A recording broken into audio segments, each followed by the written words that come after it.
Dear Steven Spielberg, isn't even a model of craftsmanship the way your other disappointments were. Dueling decades. All right, well, I tie up this game heading into our first 2-point round, and I get control of the board. You know what, gentlemen? Let's go to the movies round. Ooh. Well, so for my movie, there is, nothing I can really say to sell you on this movie that you don't already know. There's no beating around the bush for this one. June 7th, 1985, The Goonies was released.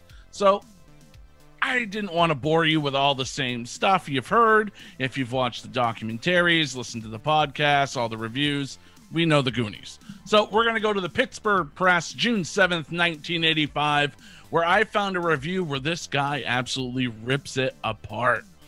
The headline reads, Steven Spielberg fails to regain touch with obnoxious Goonies by Ed Blank. Dear Steven Spielberg, now let's make it, hey, Steve, I know you're going to the bank and you'll be there all summer with Goonies opening today throughout the country and with E.T. returning on July 12th. So we'll make this an open letter and hope it reaches you on a bank holiday. Then he kind of goes into like a recap of all the movies Spielberg has done over the years up to that point. Then he gets to the Goonies and he says, you've given us 7 kids, Goonies, who speak and act obnoxiously. Are they supposed to be delightful? Some of them would look best jackknifed across their father's knees, preferably with paddles flapping. For plot, you give us Goonies competing with opera-singing goons who find a treasure deep within a cave. Why? Because someone is about to foreclose on the kids' homes. Come on, Steve. From you, we've had villainous foreclosures in at least 5 movies just since last fall. Oh, yeah. And then there's that whole speech one kid recites to another about why they shouldn't leave the cave without the loot. Something about it's parents' time up there, but ours down here. Now, I couldn't follow it or the reasoning. What the heck? Then, you fox, you dumped all kinds of goodies in the Goonies all within the vague limits of PG. You put in the mouths of your babes a broad enough variety of PG expletives and name-calling to provoke giggles and gurgles from every kid not already being hauled up the aisle by an irate adult. Oh yeah, the jokes. There's one about a grandfather relieving himself and another about a boy's naked mother. And how about that scene in which a Goonie repeatedly humiliates a Spanish-speaking day worker? Is she a bureaucrat, a bully? What's going on with that? And why scenes of a child tied up and being terrorized sadistically, and all for our amusement, is funnier just because the captive is fat? Where's the magic, the sweetness, and the adventure in all of this? It isn't the Hardy Boys stuff, Steve. The Goonies isn't even a model of craftsmanship the way your other disappointments were. I give you The Goonies, June 7th, 1985. It sounded like it was a review written in 2021. No, it was actually in the newspaper. I couldn't believe it. This guy rips it apart.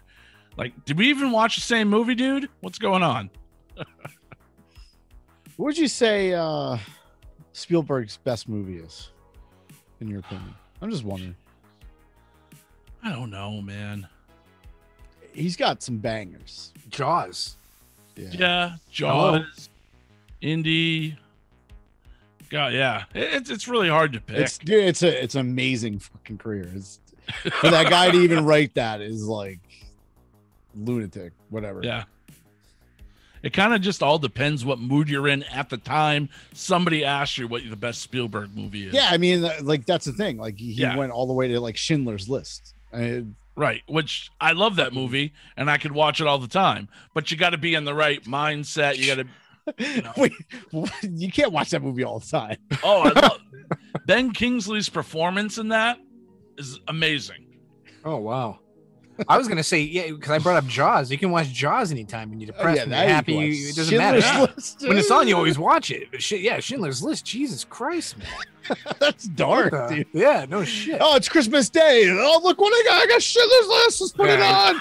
Want to watch A Christmas Story? No, I got Schindler's List. That's a first date. Yeah. Oh my God. Oh, Jesus. Marco. It's a great fucking movie, though. Good. Both of them. Everything. I just couldn't watch it every day, but all right. All right, Mike Ranger, what did you bring for the movies round? Well, actually, funny enough, my movie premiered on June 25th, 1996 at the Mann Plaza Theater in Los Angeles, California, and was released across the United States on July 3rd, 1996.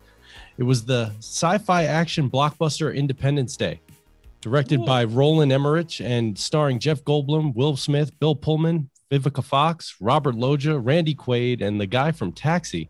The film was shot in a $75 million budget and grossed over $800 million at the box office. The film was the resurgence of the disaster and sci-fi genre and a prime example of a Hollywood blockbuster. Absolutely amazing promotion helped make it the highest grossing film of 96 and continued its hot streak on both home video and rental markets. This is probably one of my earliest memories of going into Blockbuster and seeing like 1 million copies of something. Yep. Yeah. And spawned books, video games, behind the scenes CD-ROM, toys, radio play, and in 2016, a terrible sequel. So in 1996, the question of whether or not we are alone in the universe was answered on ID4. In 2016, they blew off its legs. Yes. Yes, they did. They plucked the legs and then made it walk. What was the bullshit thing? They like put up a website that said that Captain Hiller had died in 2006 or something, so they didn't have to put him in the other. Oh God, what a piece of shit that was. The minute that Will Smith wasn't going to be in the movie, they shouldn't have made the movie. Yeah, exactly. Right. They should be like, you know what? We're good. Did that even make money though? It did make money worldwide. Oh, it did? Worldwide, it made money, but it was. I mean, did you guys see it? It's really bad. It's bad. It's so terrible. It's the cast. Yeah. It's just they don't bad. even belong in the same room. Like, there's no chemistry. No, it's terrible. It's not like the first one. That first one's great. Yeah, I saw that 4 times in the movie theater. Yeah, me too. It was great, man. That was exciting time. Yeah, and we just talked about this on an episode when actually it was last week. We were talking about Wild Wild West. Like, Will Smith was killing it in the 90s. He was he had Bad destroying Boys and movie after movie after movie. Then he did Wild Wild West. Made in America. God, he had tons. Like, that was just it was insane. He put something out and everyone went to see it until 1999. All right, Mancrush, what did you bring for the movies round? All right, so let's go June 20th of 1975, and it's been a minute since I've had a real juggernaut. But I think I've landed on one, and I think you guys just slam dunked it for me. Matter of fact, I owned this one on RCA disc growing up. It wasn't quite in the Mancrush 3. However, I do have an update about the Mancrush 3. After speaking with my mom, we went out to lunch last week, and it appears it might actually have been the Mancrush 5. So we had Grease, Airplane, Friday the 13th, of course. And then the 2 extras that my mother said I watched religiously, which were Rocky 2 and Flash Gordon. I mean, it definitely makes sense to me. As a kid, I always preferred to see Rocky actually win the match. Spoiler. If you've never seen that, God, I feel sorry for you. And I'm a Jets fan, so of course I'm going to go rooting for the quarterback who saved the universe. Any day of the week, I'll put that up against any amount of rings. But yeah, we had those are 2. We were talking about like the RCA discs, and she brought up those 2 that I watched all the time, and she left out the other 3 like they didn't exist. So I'm adding those 2 on. So it's the Mancrush 5. So that's what we have for the full boat of that. Anyway, this movie right here, it's based on a book, and it brought in about $489 million at the box office. You're talking about this is 1975. Okay, so it's around $2.4 billion in 2021, and at this rate, the way that we're printing money, this will be $10 billion by 2024. And I told you, like, we're talking about a juggernaut here. If this doesn't win this round, especially after what Dave just said, first name coming out of his mouth, it is an absolute mistrial. Not only did this destroy numbers wise, but this film, it's also credited as being the first summer blockbuster. So without this one, well, you know, we'd still get movies, but like this was credited as summer blockbuster. Independence Day, summer blockbuster. Goonies, probably not a summer blockbuster, but still a pretty iconic movie. But going into the history on this one, it's pretty amazing. We're talking about Steven Spielberg. We're talking about directors, how one director can change everything about a movie, right? The original director for this film was supposed to be Dick Richards. Okay.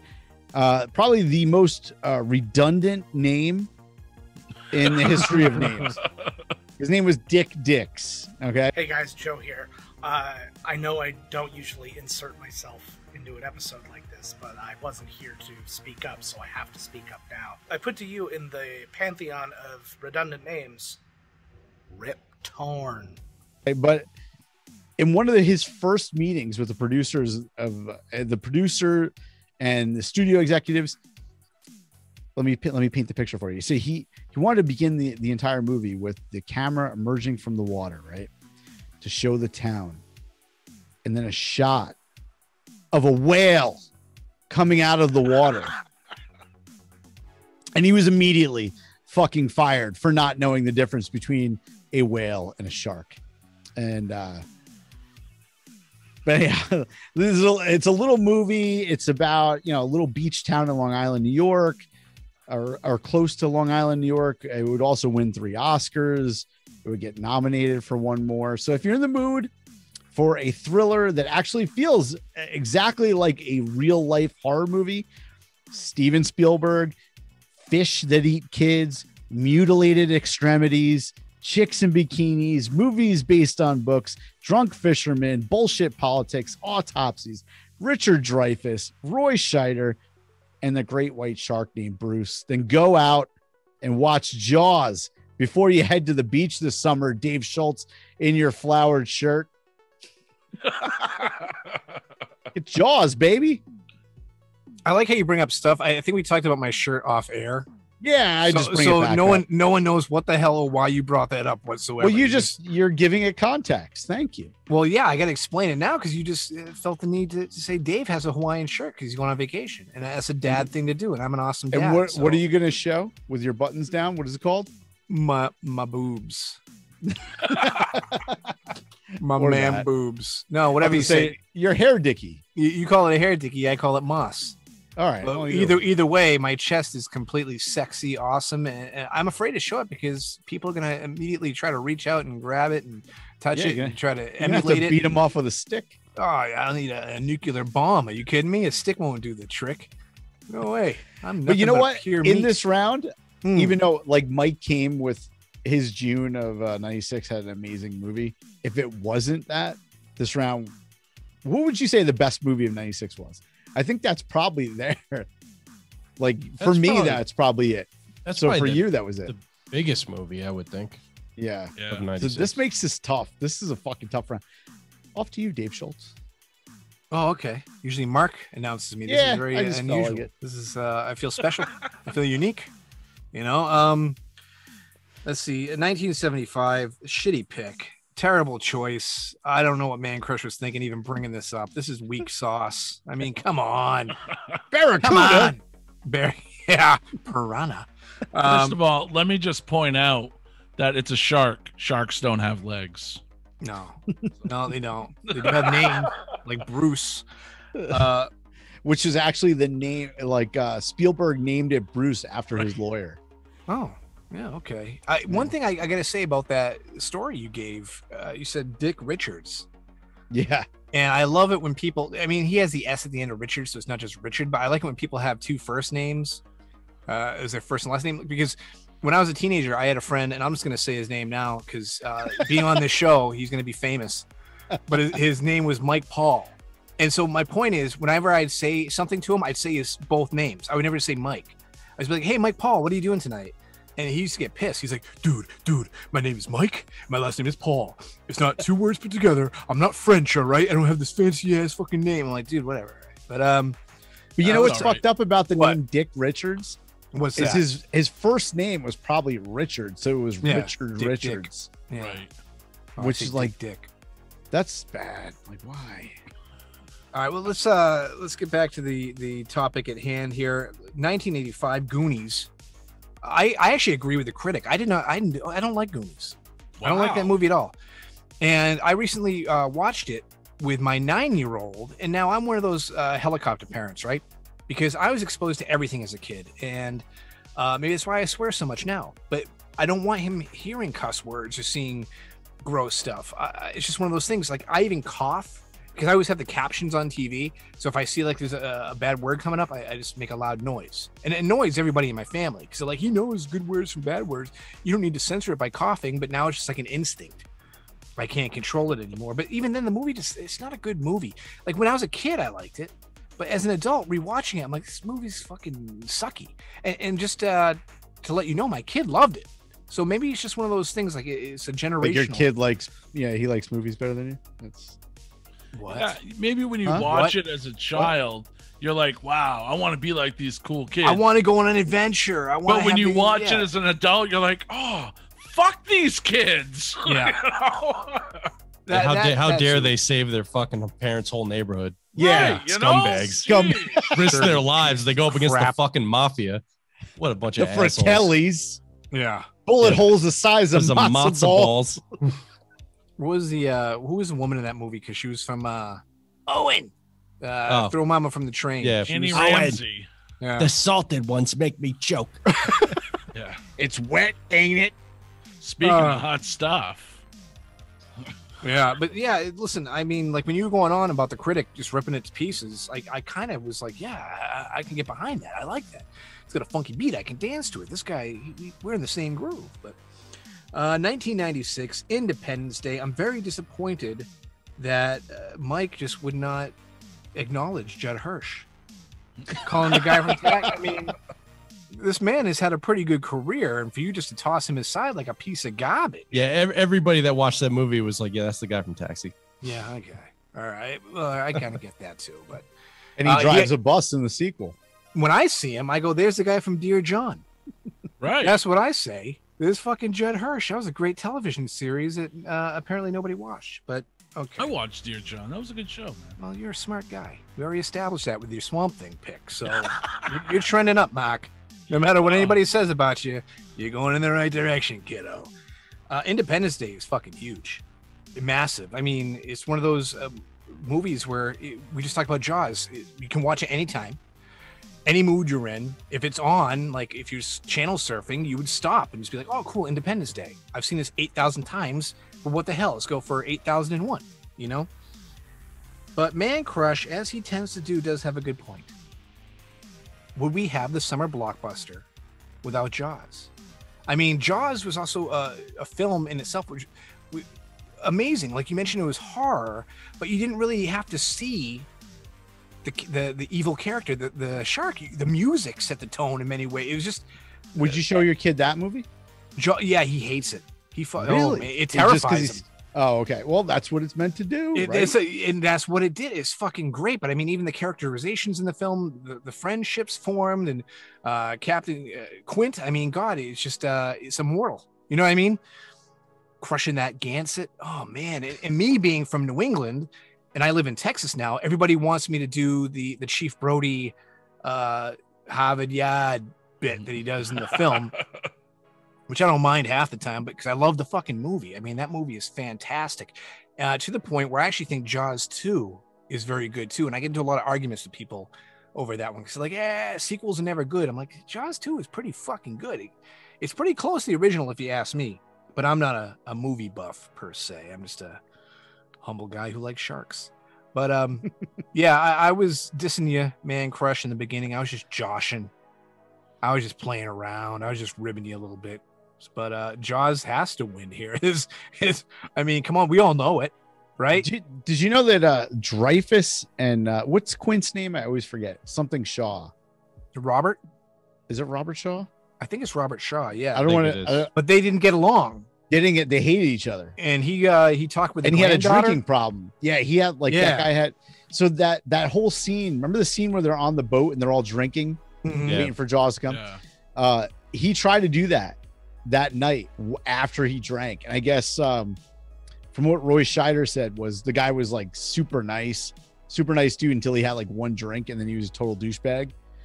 And that scene, he just obliterated it. It was fucking horrible.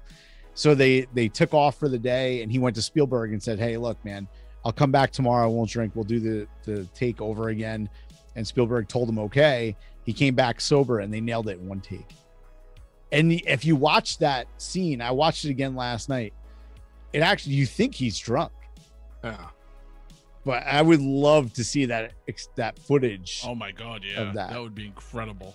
And they said that's why it's so great, because the tension between him and Dreyfuss on the set just lended itself to those two roles, which is funny because like in certain scenes, I always thought that it felt like they were kind of like friends.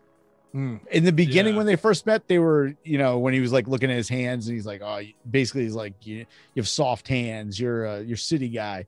But when they get out on the ship, I didn't feel like that was there. I felt like they were closer than Roy Scheider, who seemed like he didn't know what the fuck was going on. He was like, oh, how do I tie this knot? How do I do this? Yeah. But what a fucking great movie, dude. Even like this many years later, and I just watched it. You don't care about that. There's no technologies. There's no cell phones. There's like whatever they're using in the water. It's just amazing. It's an amazing fucking movie. Yeah. And it's Robert Shaw. I just looked it up to make sure I didn't sound like an idiot. Okay. But the whole thing, the whole production was a complete disaster too. Like they said at the end of the shooting, fucking Spielberg was out of there. He was on the first plane, gone. Yeah, I'm sure. And the second they were over budget. They went too long. Dude, the weather, everything, a mess. They have an excuse for that though, because this is like the first movie that they ever did on the water. I know, like in the actual ocean. So I mean, this is 1975. It's not like 2021 we're talking about this. So it's fucking amazing what they did with that movie. Spielberg absolutely killed it. And that's why I brought up Dick Richards, because if they went that way, we wouldn't have that summer blockbuster. Right. Who knows how that would have come out? It would have been like Piranha, which is like more like a comedy. Like when we were watching, like what the fuck is going on? Unlike Mary F. and Moffat, what's her name? Mary Ellen Moffat. Yeah, Mancrush didn't break my heart. He brought a fucking that's a huge movie. I mean, when you saw that doing your research, you must have like had a boner. Oh, I did, because when I had 75, at first, actually going through a lot of this stuff and digging back, we know where to look now. So you get your initial looks, and I was like, this is not going to be good. I was like, I got like one round. So you start digging in, and then I'm like, oh fuck, I got this. And I was like, I can hang. That's why when Mike came with the full year of 96, I was like, fuck it, let's do it. Because I think June of 75 is pretty damn strong. So I'm interested to see how this last round boils down.